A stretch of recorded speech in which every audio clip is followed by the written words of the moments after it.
Amerika prezidenti Donald Trump etiraf eləyir ki, Konstitusiyanın bu qərarına görə o olduqca məyusdur.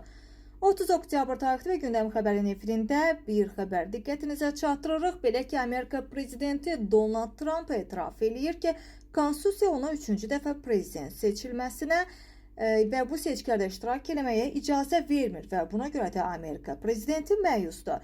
Gündəm xəbər verir ki, Trump bu fikri Konqresin nümayəndələr palatasının spikeri Mike Johnson'un açıqlamasından sonra səsləndirib.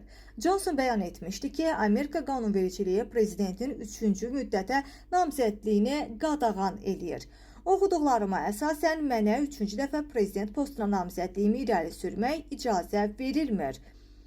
Və baxarıq sonraki hadisələr necə inkişaf eləyəcək deyə məhz Mike Johnson'un çıxışından sonra Amerika prezidenti Donald Trump belə bir fikir səsləndirib. Maraqlıdır, onun son cümləsində baxarıq sonraki hadisələr necə olacaq fikri isə növbəti dəfə hansı bir gedişat və dəyişiklik ola bilərmi? Bəs bununla bağlı bir şübhə doğurur.